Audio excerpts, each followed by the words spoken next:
Hello everyone, welcome back to Focus on Study YouTube channel. 6-7 दिनों से हमारा video नहीं आ रहा था।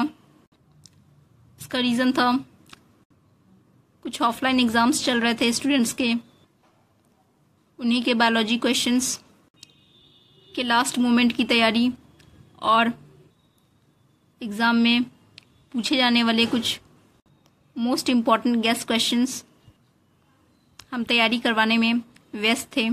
ठीक है, इसी बिज़ी शेड्यूल के कारण हम एक भी वीडियो अपलोड नहीं कर पाए।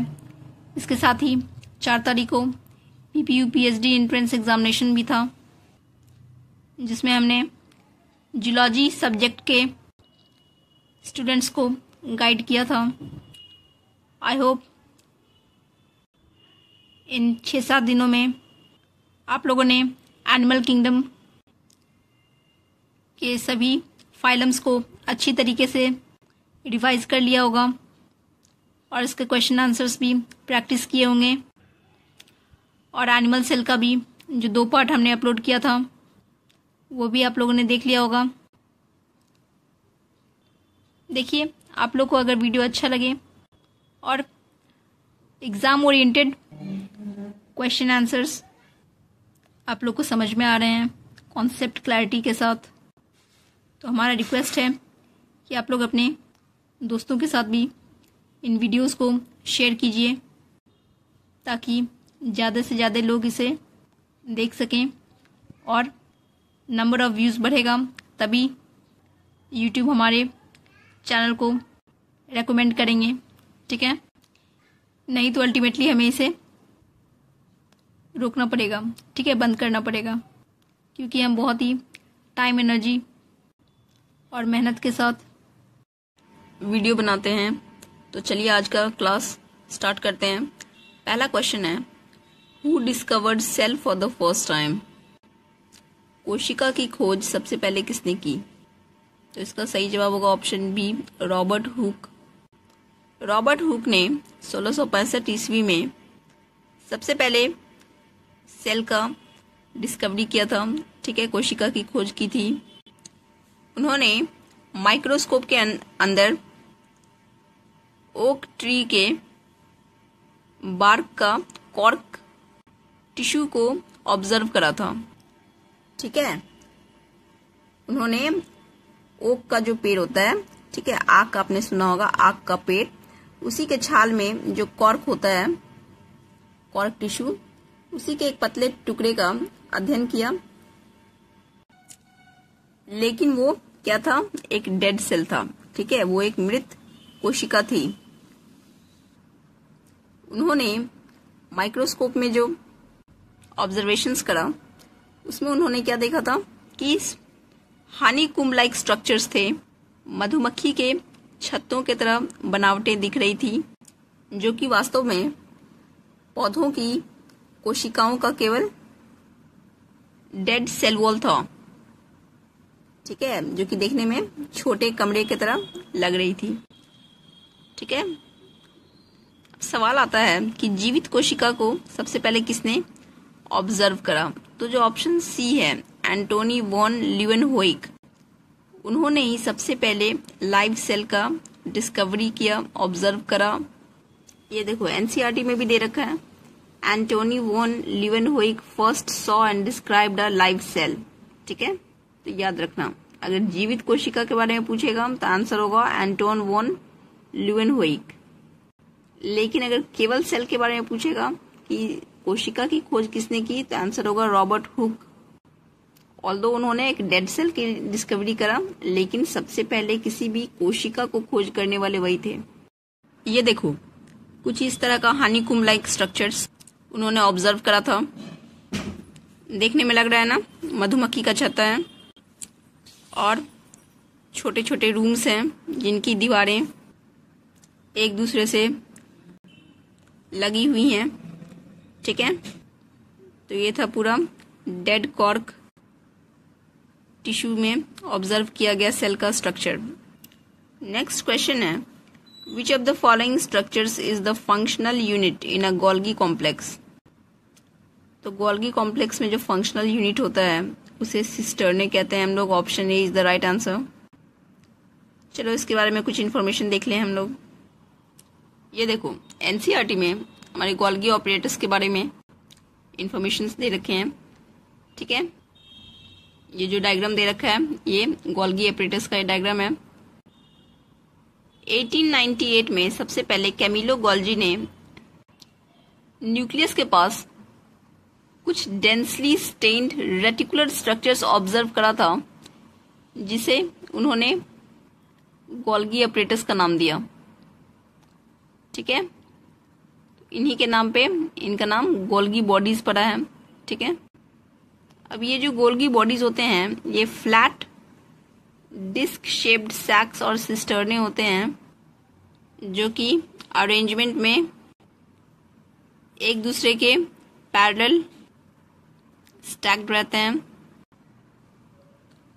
Varied number of cisternae are present in a Golgi complex, ठीक है। गोल्गी कॉम्प्लेक्स में कोई एक fixed number of cisternae present नहीं होता, इसका नंबर जो है वेरी करते रहता है। देखो डायग्राम में दिख रहा है ये जो पैरेलली अरेंज्ड डिस्क के तरह जो शेप है उसी को सिस्टर्ने कहते हैं, ठीक है। और इस सिस्टर्ने में दो फेस होता है, एक कन्वेक्स या सिस फेज और दूसरा कनकेव या ट्रांस फेज या मैच्योरिंग फेज, ठीक है। कॉन्वेक्स फेज को सिस फेज या फॉर्मिंग फेज कहते हैं, दूसरा कनकेव फेज को ट्रांस फेज या मैच्योरिंग फेज कहते हैं। नेक्स्ट क्वेश्चन है, Robert brown is known for his discovery of, तो इसका सही जवाब होगा ऑप्शन बी न्यूक्लियस। देखो जिस तरह से रॉबर्ट हुक सेल के खोज के लिए जाने जाते हैं, उसी तरह रॉबर्ट ब्राउन जाने जाते हैं न्यूक्लियस के डिस्कवरी के लिए, ठीक है। रॉबर्ट ब्राउन एक ब्रिटिश बायोलॉजिस्ट थे जिन्होंने न्यूक्लियस की खोज की 1831 ईस्वी में और इसको नाम दिया न्यूक्लियस, जिसका लैटिन वर्ड में मतलब होता है सीड यानी बीज। जिस तरह से एक फ्रूट का जो सेंट्रल पार्ट होता है वो होता है सीड, है कि नहीं। बीज जो है वो किसी भी फल का केंद्रित भाग होता है। बिल्कुल उसी तरह किसी भी कोशिका यानी सेल का सेंट्रल पार्ट होता है न्यूक्लियस, ठीक है।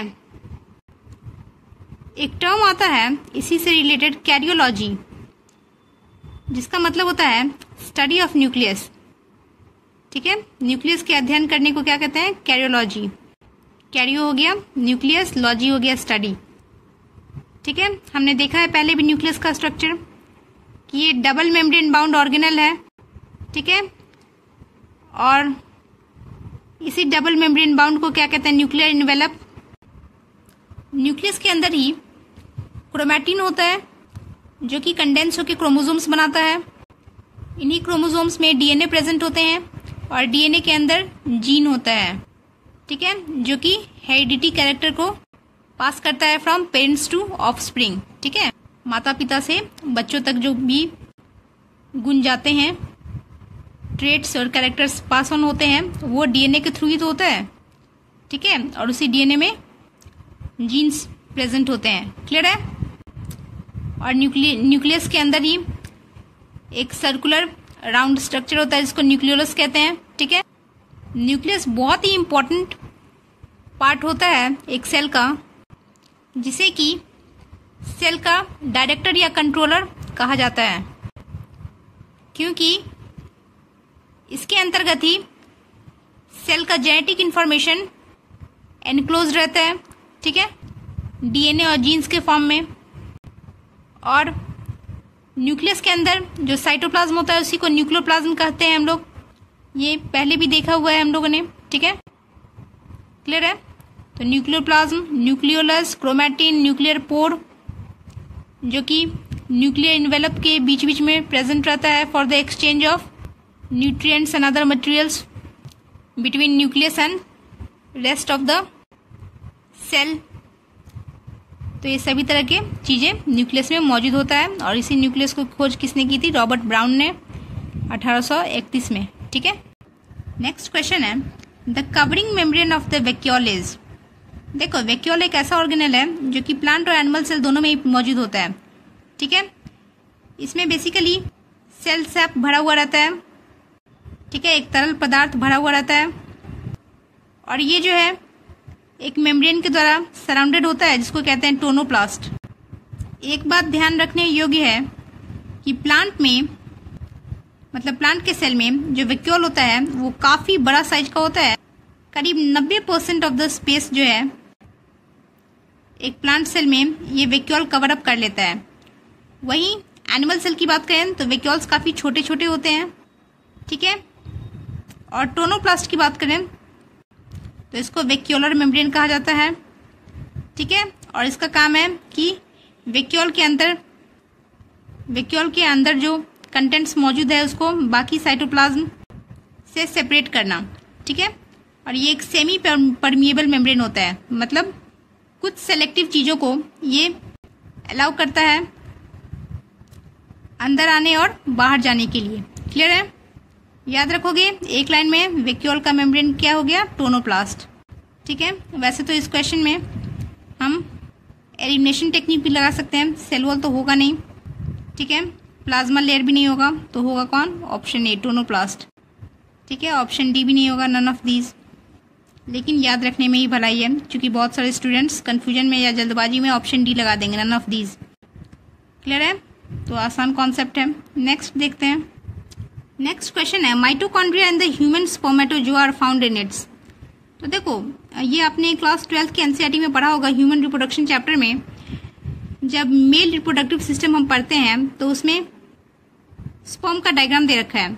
ठीक है, उसमें आप देखोगे कि स्पर्म को जो है 3 भागों में विभाजित किया जाता है, हेड, मिडिल पीस और टेल। ठीक है, हेड में एक्रोसोम मौजूद होता है। ठीक है, उसमें कुछ एंजाइम्स मौजूद होते हैं जो कि ओवम के साथ फर्टिलाइजेशन में हेल्पफुल होता है। मिडिल पीस में माइटोकॉन्ड्रिया प्रेजेंट होता है जो कि स्पर्म को मूवमेंट करने के लिए एनर्जी प्रदान करता है। आप सभी को पता होगा बचपन से ही माइटोकॉन्ड्रिया को power house of the cell कहते हैं। ठीक है, क्यों? क्योंकि ये एटीपी जनरेट करता है। और जो तीसरा पोर्शन है टेल, तो वो तो मूवमेंट में काम आता है। क्लियर है? तो यहाँ पे हमें क्या पूछा है? माइटोकॉन्ड्रिया कहाँ प्रेजेंट होता है? तो मिडिल पीस में। ठीक है, कैसे याद रखोगे? M for mitochondria, M for middle piece. ठीक है, रिलेट करके याद हो जाएगा। क्या कह रहा है? Mitochondria in the human spermatozoa are found in middle piece. ठीक है, it has axial filament surrounded by spiral turns of mitochondria and bearing towards the end a ring centriole or annulus। कहता है इसके पास जो है एक फिलामेंट लाइक स्ट्रक्चर होता है जिसमें कि स्पाइरल टर्न्स ऑफ माइटोकॉन्ड्रिया मौजूद होता है, और यही माइटोकॉन्ड्रिया जो है इसको स्विमिंग करने के लिए, ठीक है, मूवमेंट करने के लिए एनर्जी प्रदान करता है। ठीक है, ये देखो स्पर्म का डायग्राम, मिडिल पीस है, माइटोकॉन्ड्रिया है, ये एक्सियल फिलामेंट है। ठीक है, यही कह रहा था ना कि इसके पास एक्सियल फिलामेंट होता है और स्पाइरल टर्न्स ऑफ माइटोकॉन्ड्रिया मौजूद होता है मिडिल पीस में। ठीक है, दिख गया?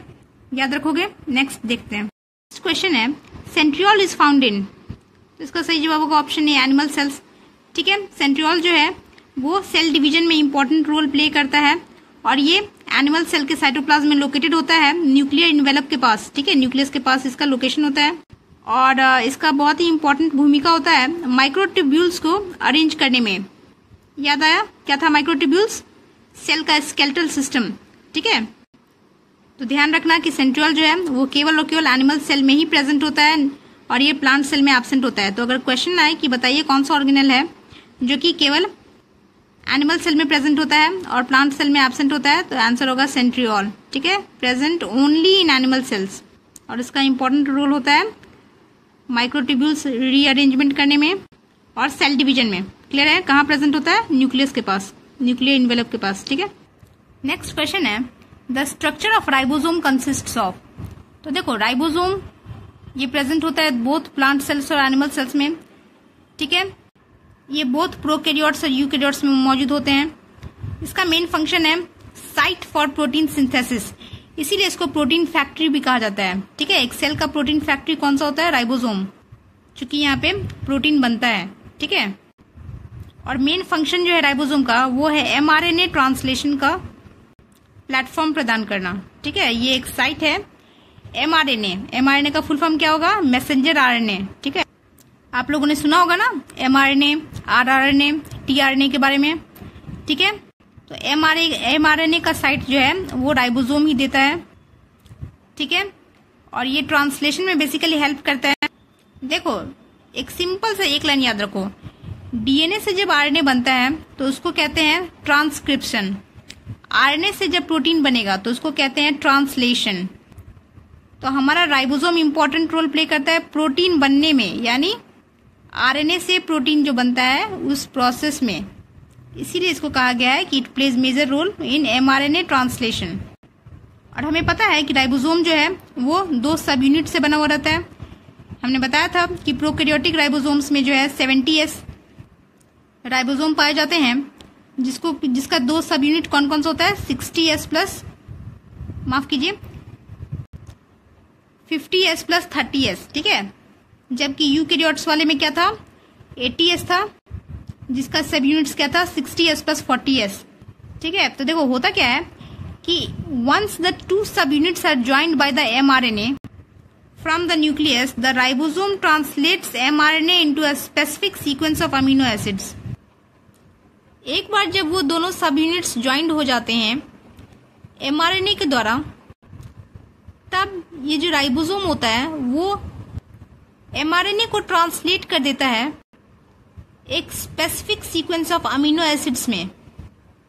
और आप सभी को पता होगा कि अमीनो एसिड से मिलकर ही प्रोटीन बनता है, ठीक है ना। बचपन में पढ़ा होगा ना, protein consists of essential and non essential amino acids. तो इस तरह से ribosomes play a major role in protein synthesis with the help of RNA, ठीक है। तो राइबोसोम्स में आरएनए और प्रोटीन्स दोनों ही मौजूद होते हैं। Option B will be the right answer, ठीक है। नेक्स्ट हम लोग देख लेते हैं chloride secreting cells of fishes are found in there. Chloride secrete करने वाले जो कुछ कोशिकाएं होती हैं, मछलियां में मौजूद होती हैं, वो कहाँ पर प्रेजेंट होता है? तो ऑप्शन ए गिल्स में। अब देखो इस तरह के जो सेल्स हैं वो मेरीन बोनी फिशेज में प्रेजेंट होते हैं। और इस तरह के कोशिकाओं का काम क्या होता है? तो ब्लड से क्लोराइड को हटाना और उसको समुद्र में सीक्रेट आउट करना। क्या होगा इससे? इससे होगा कि फिश के बॉडी का जो ऑस्मोटिक कॉम्पोजिशन होगा वो मेंटेन रहेगा, ठीक है। जब समुद्र में मछलियां रहती हैं तो समुद्र का पानी कैसा होता है? खारा होता है, मतलब समुद्र में भी सोडियम क्लोराइड मौजूद है। और जब ये मछलियां समुद्र के पानी में मौजूद क्लोराइड को एब्जॉर्व कर लेती है, तो यही जो क्लोराइड सीक्रेटिंग सेल्स होता है वो इनके ब्लड से उस क्लोराइड को हटा के वापस समुद्र में छोड़ देता है, जिससे क्या होता है कि उसका बॉडी का जो ऑस्मोटिक बैलेंस है ना वो गड़बड़ाता नहीं है, ठीक है। नहीं तो सोचो फिश के बॉडी में अगर ज़्यादा नमक की मात्रा हो जाए, क्लोराइड की मात्रा हो जाए, तो क्या होगा? वो ऑस्मोटिक इम्बैलेंस से मर जाएगी, ठीक है। आपने सुना होगा ना हाइपरटोनिक, हाइपोटोनिक, आइसोटोनिक, इन सभी के बारे में। तो इसीलिए एक ऑस्मोटिक बैलेंस मेंटेन करना बहुत ही आवश्यक होता है। क्लियर हो गया? आगे बढ़ते हैं। नेक्स्ट क्वेश्चन है nucleolus is the site for synthesis of. अभी हमने देखा न्यूक्लियोलस कहाँ प्रेजेंट होता है, तो न्यूक्लियस के अंदर। न्यूक्लियोलस को किसने डिस्कवर करा था? तो फोंटाना ने, ठीक है। बस जानकारी के लिए याद रखना कि न्यूक्लियोलस को डिस्कवर किया था फोंटाना ने 1781 ईस्वी में, और इसका नामकरण किया था बॉमेन ने। और अभी जो हमने कुछ देर पहले न्यूक्लियस के बारे में पढ़ा, उसको किसने डिस्कवर करा था? तो रॉबर्ट हुक ने। और सेल को किसने डिस्कवर करा था? तो माफ कीजिए, सेल की डिस्कवरी की थी रॉबर्ट हुक ने, जबकि न्यूक्लियस की डिस्कवरी की थी रॉबर्ट ब्राउन ने, ठीक है, 1831 ईस्वी में, ठीक है। न्यूक्लियोलस के पास कोई मेम्ब्रेन नहीं होता है, और जिस क्षेत्र में, जिस जगह पे ये न्यूक्लियोलस क्रोमैटिन से अटैच्ड होता है उसको कहते हैं नॉर, यानी न्यूक्लियोलर ऑर्गेनाइजर रीजन। ये देखो यहाँ पे न्यूक्लियस जो है इसका डायग्राम दे रखा है। तो न्यूक्लियोलस जहाँ क्रोमैटिन से अटैच्ड है उस रीजन को, यानी न्यूक्लियोलस के लोकेशन को कहते हैं NOR, nucleolar organiser region. Nucleolus का फंक्शन क्या होता है? तो इसका फंक्शन है राइबोसोम को सिंथेसिस करना, राइबोसोम बनाना आरआरएनए के हेल्प से। ठीक है, आरआरएनए का फुल फॉर्म क्या होगा? Ribosomal RNA. तो आरआरएनए का साइट है न्यूक्लियोलस और यहीं पर राइबोसोम का प्रोडक्शन और सिंथेसिस होता है, इसीलिए इसको राइबोसोमल फैक्ट्री भी कहते हैं। तो आप लोग सोच रहे होंगे कि न्यूक्लियोलस का क्या फंक्शन है। न्यूक्लियस का फंक्शन तो हमने देख लिया कि न्यूक्लियस जो है वो पूरा सेल के मेटाबॉलिज्म को कंट्रोल करता है और उसी के अंतर्गत जो है सेल का जेनेटिक इंफॉर्मेशन एनक्लोज रहता है। वहीं उसके अंदर प्रेजेंट न्यूक्लियोलस का फंक्शन क्या है? तो न्यूक्लियोलस का फंक्शन अब जान लिया आप लोगों ने कि इसको राइबोसोमल फैक्ट्री कहते हैं। इसमें राइबोसोम का सिंथेसिस होता है आरआरएनए के हेल्प से, और यही राइबोसोम जो है ना वो प्रोटीन का सिंथेसिस करता है एमआरएनए की हेल्प से। ठीक है, देखो कितना इंटरलिंक्ड है एक दूसरे से, है ना कनेक्शन। लेकिन इसे हमने काफी सिंपल वे में समझा है तो आप लोग को तुरंत समझ में आ गया होगा। क्लियर है ना? तो which organelle is called ribosomal factory in a cell? इसका जवाब क्या होगा? न्यूक्लियोलस। Very good.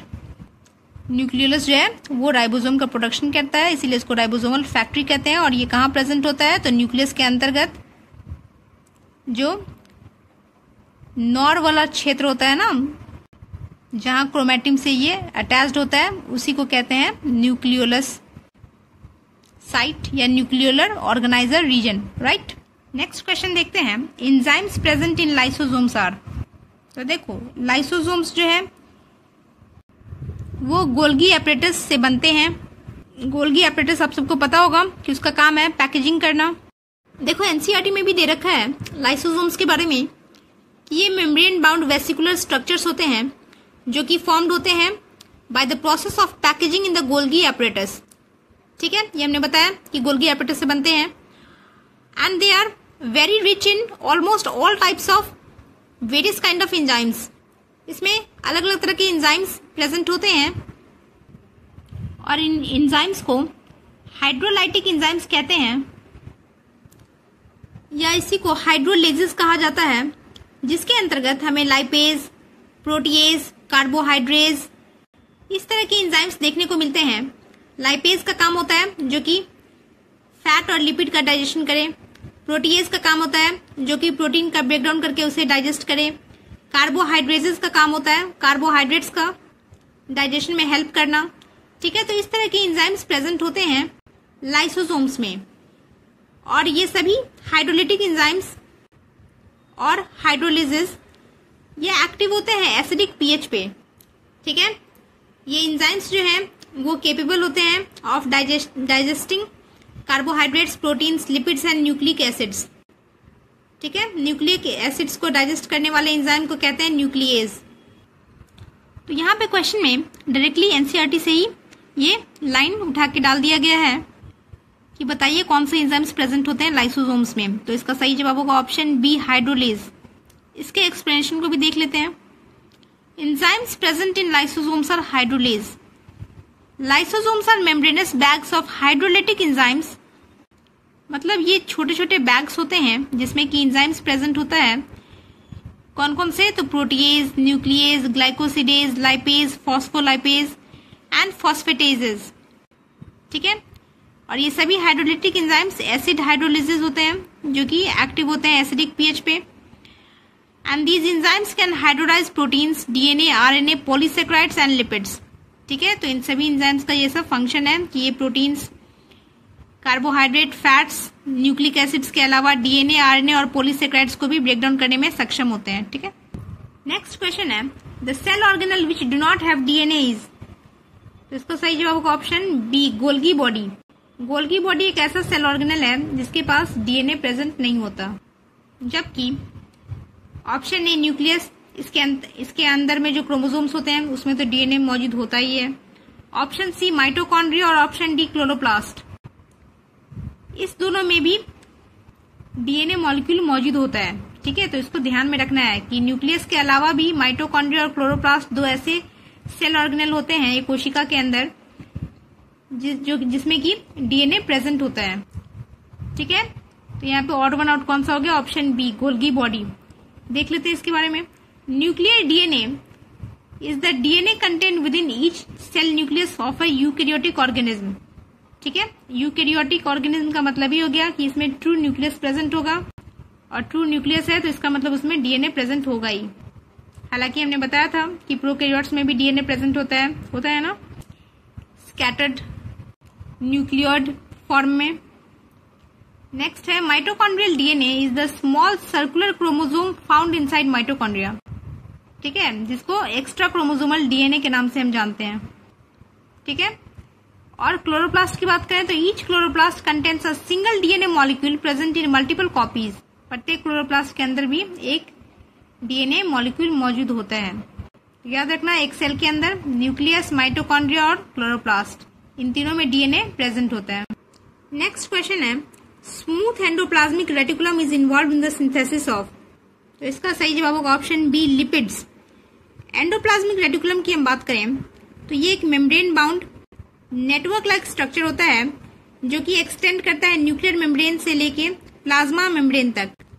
और ये बेसिकली दो प्रकार का होता है। एक एंडोप्लाज्मिक रेटिकुलम जिसमें कि राइबोसोम्स अटैच्ड होते हैं उसके सरफेस से, इसीलिए उसको रफ एंडोप्लाज्मिक रेटिकुलम कहा जाता है, RER, और जिसका काम है प्रोटीन सिंथेसिस में अहम भूमिका निभाना। जबकि दूसरे कैटेगरी का एंडोप्लाज्मिक रेटिकुलम होता है जिसमें कि किसी भी तरह का कोई भी राइबोसोम्स अटैच नहीं होता है, उसे कहते हैं स्मूथ एंडोप्लाज्मिक रेटिकुलम, SER। ठीक है, जिसका काम होता है लिपिड का सिंथेसिस करना। क्लियर हो गया? तो यहाँ पे हमें SER के बारे में पूछ रहा है, तो ये लिपिड का सिंथेसिस करता है। ऑप्शन बी इसका सही जवाब होगा। ये हम लोग देख लेते हैं कुछ एंडोप्लाज्मिक रेटिकुलम के बारे में इंफॉर्मेशन NCERT से। अब देखो, ये एक नेटवर्क लाइक सेल ऑर्गेनेल होता है। नेटवर्क को ही रेटिकुलम कहा जाता है। ठीक है, तो कहीं भी रेटिकुलम दिखे वर्ड तो उसको समझ जाना नेटवर्क। क्या कह रहा है कि जब यूकैरियोटिक सेल्स का स्टडी करा गया इलेक्ट्रॉन माइक्रोस्कोप से, तो हमें क्या देखने को मिला कि बहुत सारे छोटे छोटे ट्यूब लाइक स्ट्रक्चर्स का पूरा एक नेटवर्क, एक जाल सा बिछा हुआ दिखता है साइटोप्लाज्म में स्कैटर्ड फॉर्म में। इसी को एंडोप्लाज्मिक रेटिकुलम नाम दिया गया। ये देखो, इस तरह के ट्यूबुलर स्ट्रक्चर्स मौजूद थे पूरे साइटोप्लाज्म में, बिखरे पड़े हुए थे, और इसी को क्या नाम दिया गया? ER, that is endoplasmic reticulum. अब ये जो ER था वो सेल के अंदर प्रेजेंट जो जगह था, स्पेस था, उसको दो डिस्टिंक्ट कंपार्टमेंट्स में डिवाइड करता है। ठीक है, पहला कंपार्टमेंट को कहते हैं luminal, that means inside ER, और दूसरे कंपार्टमेंट को कहते हैं extra luminal, that is cytoplasm वाला साइड।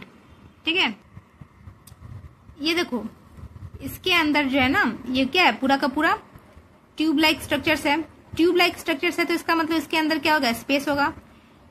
तो वही कह रहा है कि इस एंडोप्लाज्मिक रेटिकुलम के अंदर जो ये सब स्पेसेस है ना, ये सब क्या है? स्पेसेस है। उसी को कहा गया ल्यूमिनल कंपार्टमेंट। ठीक है, तो एक तो हो गया ये ल्यूमिनल कंपार्टमेंट, और दूसरा हो जाएगा इसके बाहर वाला जो पोर्शन है। ठीक है, ये सब जो पोर्शन है इसमें जो दूसरे सेल ऑर्गेनल्स प्रेजेंट होंगे और इसमें पूरा साइटोप्लाज्म होगा। ठीक है, वो हो जाएगा एक्स्ट्रा ल्यूमिनल कंपार्टमेंट। तो ये जो एंडोप्लाज्मिक रेटिकुलम है वो डिवाइड कर रहा है एक सेल, एक कोशिका के अंदर के जगह को दो भागों में। एक भाग तो जो इसके फोल्ड्स के अंदर है, ठीक है, इसके नेटवर्क ऑफ फोल्ड्स जो है उसके अंदर जो स्पेस मौजूद है उसमें, और दूसरा भाग जो एंडोप्लाज्मिक रेटिकुलम के बाहर मौजूद है। ठीक है, जिसमें कि दूसरे सेल ऑर्गेनल्स और साइटोप्लाज्म प्रेजेंट है।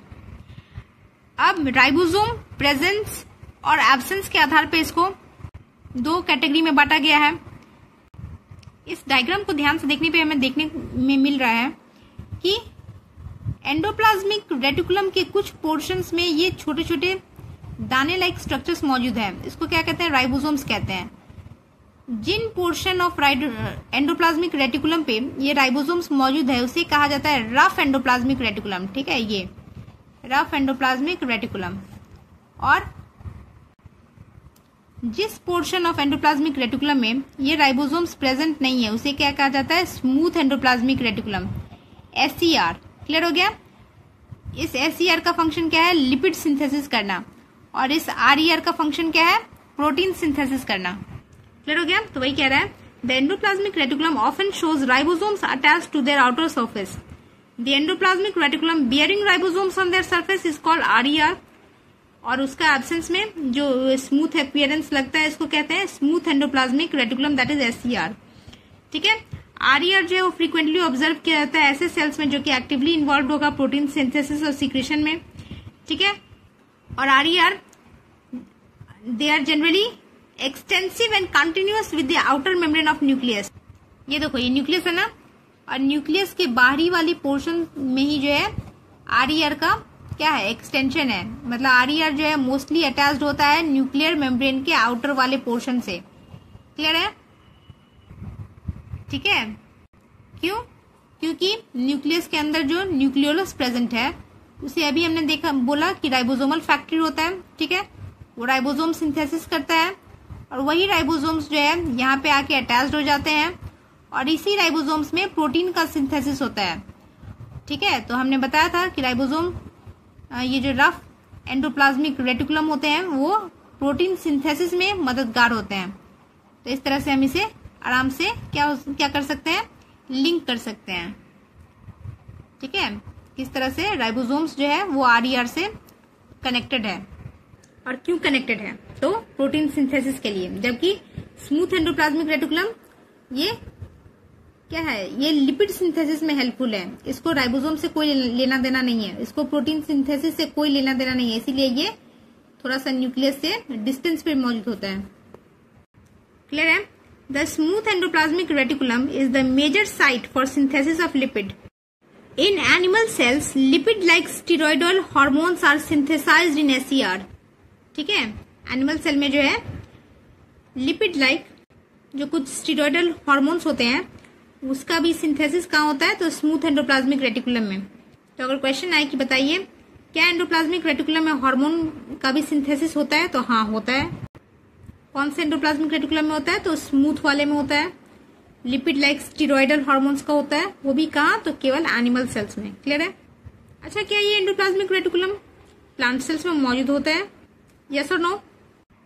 Yes, very good. क्योंकि ये यूकैरियोटिक सेल्स का फीचर है और यूकैरियोटिक सेल्स में बोथ प्लांट सेल्स और एनिमल सेल्स आ जाते हैं। ठीक है। नेक्स्ट क्वेश्चन है, ऑफ द फॉलोइंग सब cellular structures which can not be isolated intact. तो इसका सही जवाब क्या होगा, ऑप्शन ए, एंडोप्लाज्मिक रेटिकुलम। अब देखो ऐसा इसलिए है क्योंकि इसका स्ट्रक्चर बहुत ही कॉम्प्लिकेटेड होता है, इंटरकनेक्टेड होता है, एक दूसरे से जुड़ा हुआ रहता है। एक तरफ न्यूक्लियर मेम्ब्रेन से जुड़ा हुआ रहता है, दूसरी तरफ प्लाज्मा मेम्ब्रेन से जुड़ा हुआ रहता है। ठीक है। साथ ही साथ इसके साथ राइबोसोम्स अटैच्ड होते हैं। तो वैसे भी एंडोप्लाज्मिक रेटिकुलम को हम अलग से दूसरे सेल ऑर्गेनेल की तरह आइसोलेट नहीं कर सकते। करेंगे भी तो इसके साथ ही साथ रफ एंडोप्लाज्मिक रेटिकुलम में राइबोसोम्स भी चला आएगा। ठीक है। और एक और बात है, इसमें जो नेटवर्क होता है फ्लैटेंड मेम्ब्रेन एनक्लोज्ड सैक्स और ट्यूब लाइक स्ट्रक्चर्स का, जिसको सिस्टर्ने कहते हैं, ये इतना टाइटली पैक्ड होता है, एक दूसरे के साथ जुड़ा हुआ रहता है, जिसे अकेले मतलब सिंगली आइसोलेट करना, सिंगल हैंडेड रूप से आइसोलेट करना नेक्स्ट टू इम्पॉसिबल है। ठीक है। इसीलिए इसका सही जवाब होगा ऑप्शन ए, एंडोप्लाज्मिक रेटिकुलम। अब देखो ये जो टर्म है ना सिस्टर्ने, क्या बताया मैंने, ये फ्लैटेंड मेम्ब्रेन एनक्लोज्ड सैक्स और ट्यूब लाइक स्ट्रक्चर्स होता है। ठीक है। चपटा है, क्लियर है, ट्यूब लाइक स्ट्रक्चर्स है। इस तरह का बनावट जहां भी होगा उसके लिए यही टर्म यूज होगा, सिस्टर्ने। ठीक ठीक है, आप लोग अगर रिकॉल करोगे अच्छे से तो एक सेल में इस तरह का स्ट्रक्चर्स हमें एक और जगह देखने को मिलता है और उसका नाम है गोल्गी अपरेटस। याद आया? गोल्गी बॉडीज में भी इसी तरह का कुछ अरेंजमेंट देखने को मिलता है जिसमें कि सैक लाइक स्ट्रक्चर्स प्रेजेंट होते हैं डिस्क शेप्ड में। ऐसा लगता है मानो चपटे डिस्क जो है वो एक पर एक रख दिए गए हों, ठीक है, और उसी तरह का अरेंजमेंट बनाता है, इसको कहते हैं सिस्टर्ने। ये देखो डायग्राम, गोल्गी अपरेटस में जो सिस्टर्ने होता है मेल खा रहा है ना एंडोप्लाज्मिक रेटिकुलम से, दिख रहा है? देखो ऊपर में एंडोप्लाज्मिक रेटिकुलम है और नीचे में गोल्गी अपरेटस है। दोनों में ही जो ये ट्यूबुलर सैक लाइक स्ट्रक्चर है इसको सिस्टर्ने ही कहा जाता है। क्लियर है?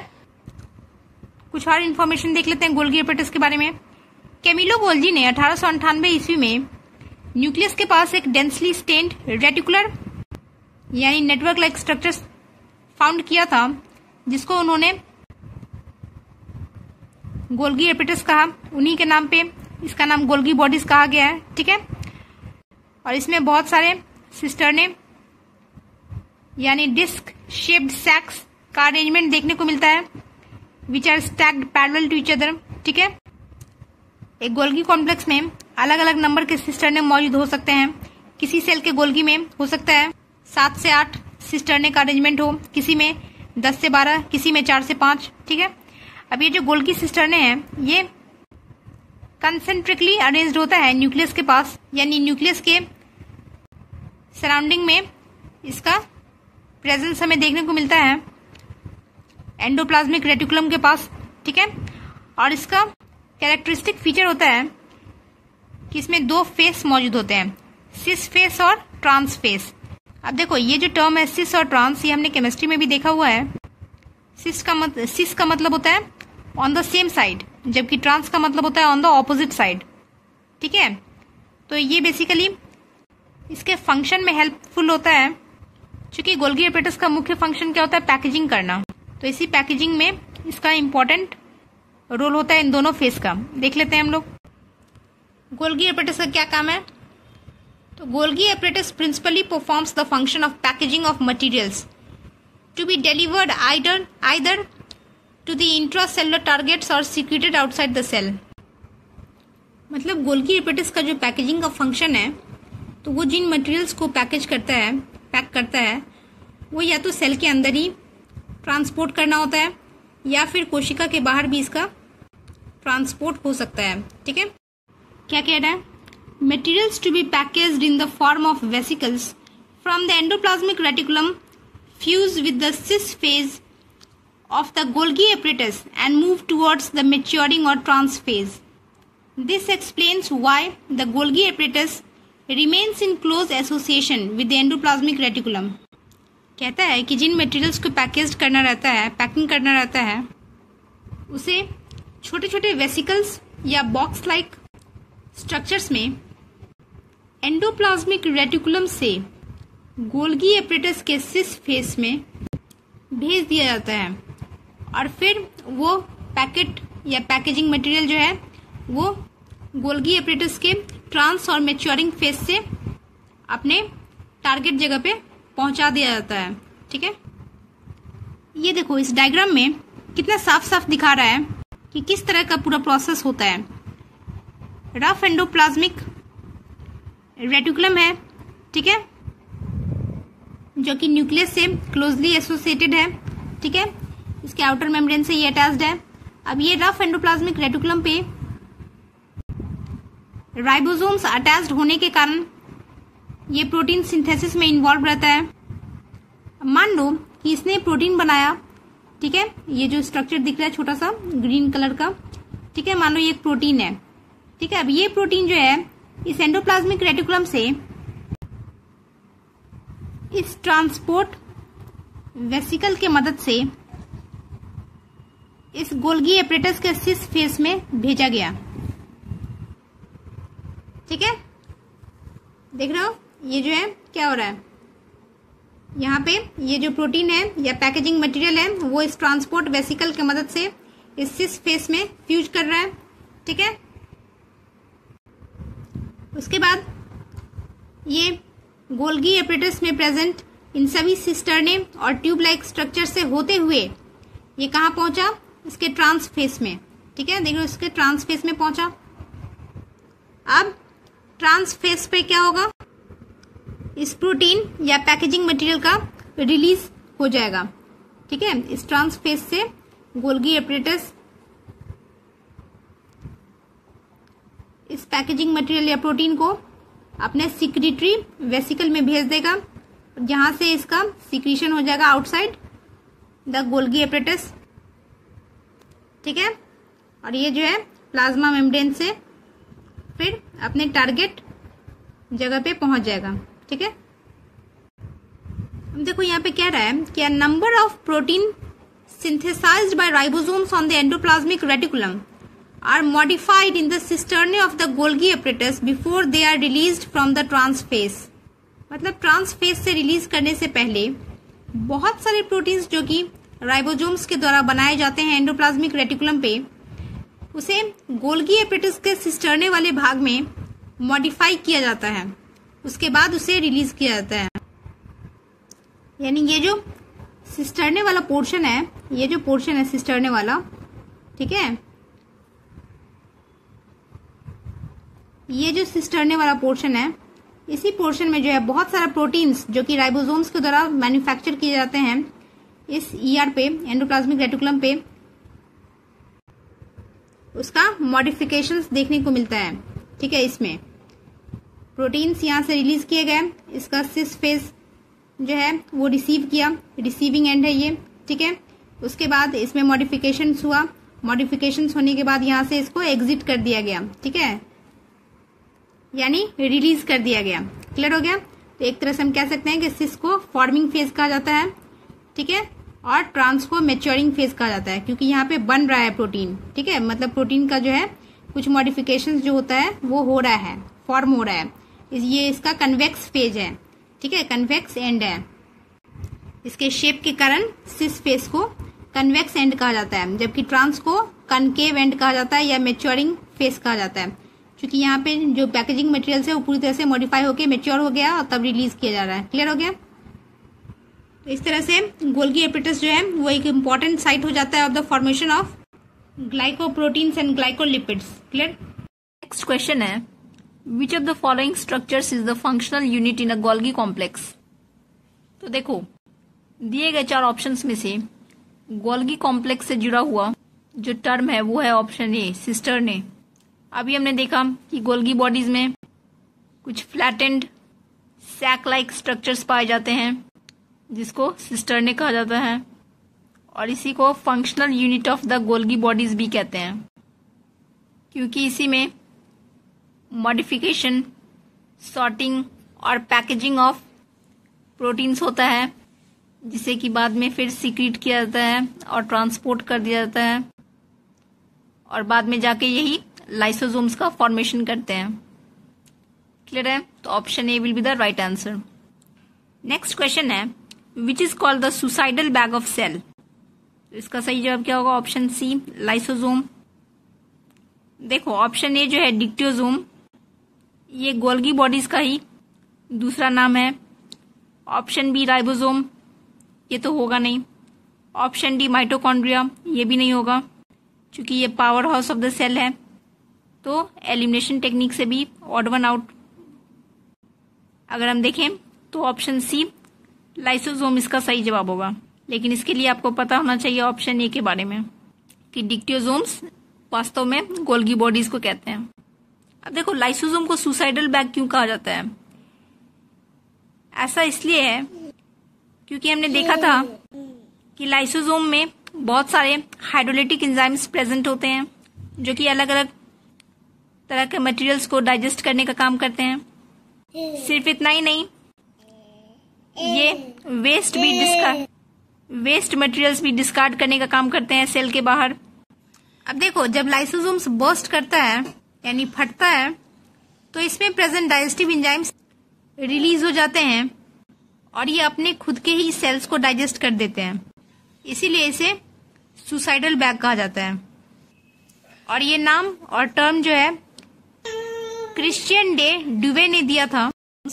आखिर सुसाइड करता ही क्यों है, मतलब ये बर्स्ट क्यों करता है? तो ऐसा कुछ सिचुएशंस में देखा गया है कि जब सेल किसी रूप से डैमेज हो जाए या उसमें एपोप्टोसिस, जिसको कि प्रोग्राम्ड सेल डेथ कहते हैं, इस तरह की घटनाएं होने लगे, तो ऐसे केस में लाइसोसोम्स रप्चर कर सकता है, जिससे कि उसके अंदर का एंजाइम्स बाहर रिलीज हो जाएगा साइटोप्लाज्म में, और ये सेल के अपना ही स्ट्रक्चर्स को डिस्ट्रॉय कर देगा।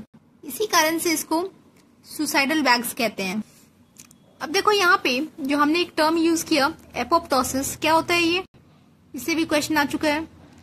द प्रोग्राम्ड सेल डेथ, ये मतलब योजना बना के जब कोशिका की मृत्यु होती है तो उसे एपोप्टोसिस कहते हैं। ये एक बहुत ही ऑर्डरली प्रोसेस होता है, मतलब सुनियोजित घटना होती है जिसके दौरान एक सेल का जो जीनोम है वो टूट जाता है, जिसमें कि सेल छोटे छोटे टुकड़ों में टूट जाते हैं और जो बचा हुआ डेब्री रहता है, यानी जो रिमेनिंग वेस्ट होता है, उसे आसपास की कोशिकाएं कंज्यूम कर जाती है, खा लेती है। यानी जब कोशिका टूटती है तब उसके आसपास का जो सेल्स होता है, जिसको फैगोसाइट्स कहते हैं, वो उन टुकड़ों को खा जाता है और इस तरह से पूरा का पूरा सेल का डेथ हो जाता है। चूंकि एक बहुत ही ऑर्डरली प्रोसेस है, इसीलिए इसको कहा जाता है प्रोग्राम्ड। ये होता कब है? तो ये सेल के इंजुरी के कारण हो सकता है, या बहुत सारे इंटरनल या एक्सटर्नल फैक्टर्स भी हो सकते हैं जो कि ट्रिगर कर सकता है एक सेल को कि वो एपोप्टोसिस जैसी घटना को अंजाम दे। और इसी एपोप्टोसिस के दौरान लाइसोसोम जो है वो एक सुसाइडल बैग के रूप में फंक्शन कर पाता है। ठीक है, एपोप्टोसिस का डायग्राम दिखाते हैं। इस डायग्राम में दिख रहा है किस तरह से लाइसोसोमल सेल डेथ होता है। देखो, बहुत सारे फैक्टर्स होते हैं जिसके कारण ये घटना एक्टिवेट हो सकता है। बस हमें इतना ध्यान रखना है कि लाइसोसोमल सेल डेथ जो होता है वो एपोप्टोसिस जैसे घटनाओं से एक्टिवेट हो सकता है, और इस प्रोसेस में लाइसोसोम के अंदर का जो एंजाइम्स है वो बाहर साइटोप्लाज्म में रिलीज हो जाता है, पूरा सेल का ब्रेकडाउन हो जाता है और बहुत सारा प्रोटीन्स इसमें इन्वॉल्व होते हैं। देखो, इसी टॉपिक से बिहार पीजीटी में भी क्वेश्चन आया हुआ है, physiologically induced cell death is called. तो इसका सही जवाब क्या होगा? Option D, apoptosis. ठीक है, ये बेसिकली एक फिजियोलॉजिकल प्रोसेस होता है ऑफ सेल डेथ, जिसमें कि एक सिंगल सेल जो है जो कि डैमेज हो चुका है किसी भी कारण से, उसे लिविंग टिश्यू से एलिमिनेट किया जाता है। सिंपल भाषा में कहें तो एक जीवित ऊतक से जब एक डैमेज या इंजर्ड सेल को हम लोग हटाते हैं, वो भी पूरा एक प्रोग्राम्ड प्रोसेस के थ्रू, जिसमें कि कुछ स्पेसिफिक प्रोटीन्स इन्वॉल्व होता है, तो इसी को कहा जाता है एपोप्टोसिस। नेक्स्ट क्वेश्चन है, non living cell is known to be without. तो इसका सही जवाब होगा ऑप्शन डी, न्यूक्लियस। स्वाभाविक है, न्यूक्लियस जो है चूंकि सेल का कंट्रोल सेंटर होता है और सेल का सारा एक्टिविटीज यहीं से मेंटेन होता है, इसीलिए कोई भी सेल बिना न्यूक्लियस के एक डेड सेल ही कहाएगा। इसीलिए आंसर क्या होगा? Nucleus. Since the nucleus forms the epicenter of the cell, without them a cell will be called a dead cell, right? क्योंकि एक सेल का जो जेनेटिक मटेरियल है वो कहाँ प्रेजेंट होता है? न्यूक्लियस के अंदर। तो जिस कोशिका में न्यूक्लियस प्रेजेंट ही ना हो तो वो कोशिका क्या होगा? मृत कोशिका कहलाएगा। नेक्स्ट क्वेश्चन है, which of the following is responsible for the mechanical support, protein synthesis and enzyme transport. इसका सही जवाब क्या होगा? Option D, endoplasmic reticulum. Endoplasmic reticulum जो है वो मैकेनिकल सपोर्ट देता है एक सेल को, क्योंकि ये पूरा साइटोप्लाज्म में स्कैटर्ड रहता है, फैला रहता है, इसीलिए ये मैकेनिकल सपोर्ट देने का काम करता है। उसके बाद रफ एंडोप्लाज्मिक रेटिकुलम में राइबोसोम अटैच होने के कारण प्रोटीन सिंथेसिस में भी इसका इम्पोर्टेंट रोल है, और साथ ही साथ चूंकि इसी के आसपास गोल्गी बॉडीज, लाइसोसोम्स ये सभी प्रेजेंट होते हैं, तो इसीलिए ये एंजाइम ट्रांसपोर्ट में भी हेल्पफुल होता है। क्लियर है? Option D will be the right answer.